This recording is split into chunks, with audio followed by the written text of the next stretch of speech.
straight males. Does it ever strike you as somewhat off to be in a room kind of making light of victim culture and having this kind of hearty laughter and looking around and seeing that the vast majority of the faces are white? No, because I've said the exact same thing in front of faces that were not white. So I've been very consistent about this. I know that's not that you change your message, it's just that it seems to resonate mostly with white people. I don't think that that's true. I mean, I think that I wish I were invited to more crowds that were more racially diverse. That'd be great. No one got hurt tonight, but 2 protesters did get arrested, even as a man caught in the white-hot center of the madness that is American politics today. He says he is optimistic. We're at such a divided and venomous time in this country. You're right in the middle of it. Do you have any optimism that it'll get better anytime soon? Yeah, I think there's going to be a backlash. I think that there's going to be a strong backlash for people. College campuses have become an angry reflection of a divided country. On this night, police and protesters are out in force at the University of Utah. I pledge allegiance to the flag! All because of this baby-faced 33-year-old father of 2. I mean, let's be real about this. Look at me. I mean, like, do I look like a physical threat to anybody? Do I seem like a physical threat to anybody? The last time I was in a fight, I was 14 years old. I was 2 years younger than everybody else in my high school class, and I was getting my ass kicked. Ben Shapiro is editor-in-chief of the conservative Daily Wire and host of a popular political podcast downloaded millions of times a week. Is that good for America or just good for President Trump? He's now at the center of a nationwide debate about whether conservative voices are being stifled by protesters on American college campuses. Still your president! Just today at the University of Florida, tensions flaring during an event featuring the white nationalist Richard Spencer. In February, at the University of Berkeley, former Breitbart commentator Milo Yiannopoulos shut down after protesters threw rocks and Molotov cocktails.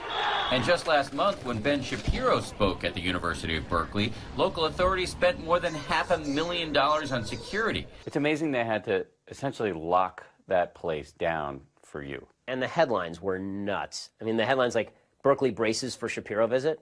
Really? Was I the one who's going to be smashing ATMs? Indeed, just 3 hours before he's supposed to take the stage at 7 o'clock here in Utah, Shapiro says there are reports of possible violence. I'm hearing some rumors that there may be some people who try to bring weapons tonight, which would just be ridiculous and awful. I don't want to be getting killed at my lectures. A fellow conservative podcast host claims he's captured this undercover video of self-described Antifa members allegedly handing out knives and talking about luring fans of Ben Shapiro to their car where they allegedly had guns. I mean, this is insanity. Shapiro says this all speaks to a liberal hysteria on American campuses. So your view is this is political correctness run amok? Yeah, I mean, it's the furthest extension of political correctness. That when you say something, that it's not just me disagreeing with you, it is me destroying your identity as a human being in a way that is akin to violence. Let me just read you from the statement that the folks who want to shut you down put out. They said, Ben Shapiro has openly called transgender people mentally ill. He portrays the great gay rights movement as a conspiracy to root out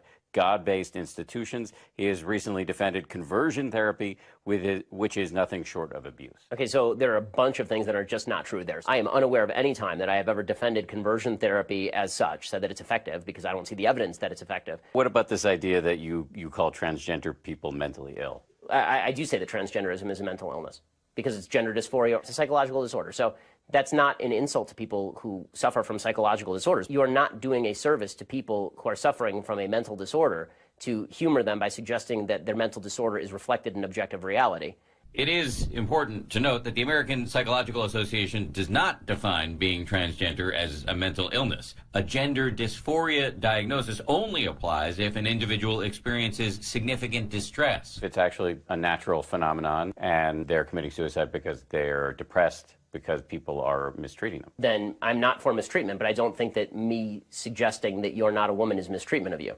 Whether or not you agree with Shapiro, whether or not you think he's engaged in hate speech, there is little doubt that his speech is protected by the First Amendment. They won't let a Jewish guy come to a college campus and say what he wants to say. That's where we're at in America. That's ridiculous.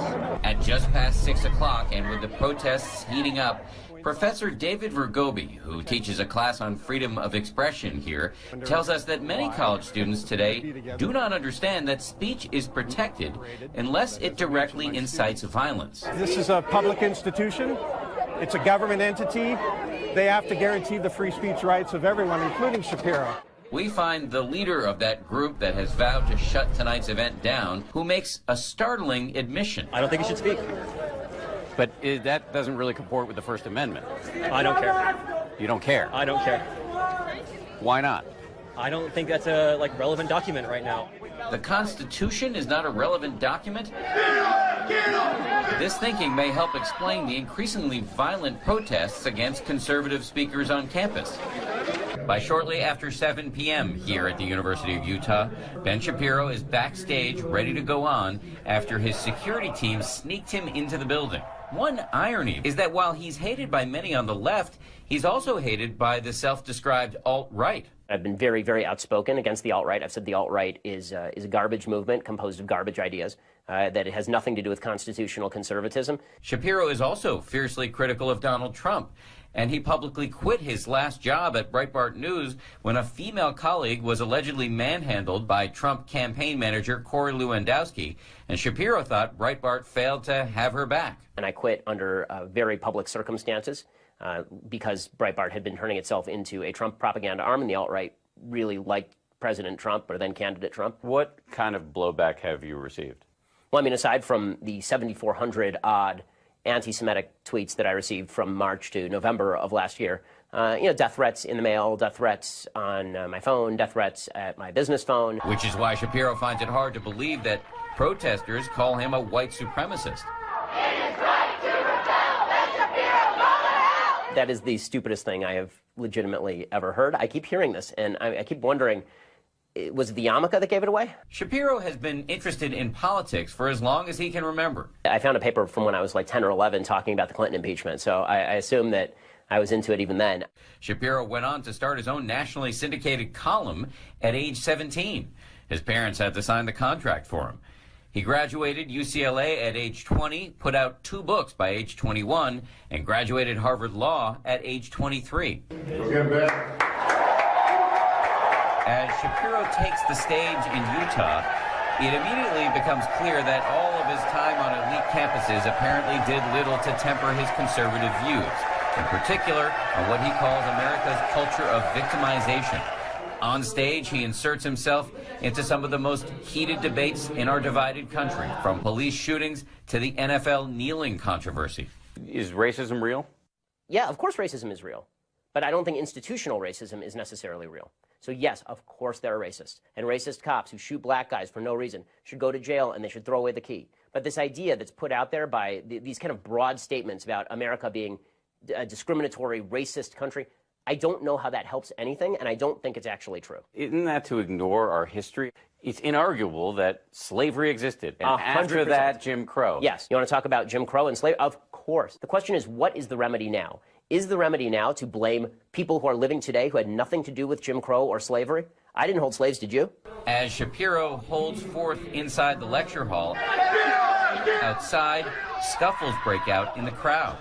The hierarchy of victimhood goes something like this. If you're LGBT, and Q, then we suggest that you are at the very top of the victimhood hierarchy, and then black folks, and then Hispanic folks, and then women, and then Jews, and then Asians, and then way down at the bottom, white straight males. Does it ever strike you as somewhat off to be in a room kind of making light of victim culture and having this kind of hearty laughter and looking around and seeing that the vast majority of the faces are white? No, because I've said the exact same thing in front of faces that were not white. So I've been very consistent about this. I know that's not that you change your message, it's just that it seems to resonate mostly with white people. I don't think that that's true. I mean, I think that I wish I were invited to more crowds that were more racially diverse. That'd be great. No one got hurt tonight, but 2 protesters did get arrested, even as a man caught in the white-hot center of the madness that is American politics today. He says he is optimistic. We're at such a divided and venomous time in this country. You're right in the middle of it. Do you have any optimism that it'll get better anytime soon? Yeah, I think there's going to be a backlash. I think that there's going to be a strong backlash for people who are tired of it and want to stand up for basic rights that we can all agree on. For Nightline, this is Dan Harris.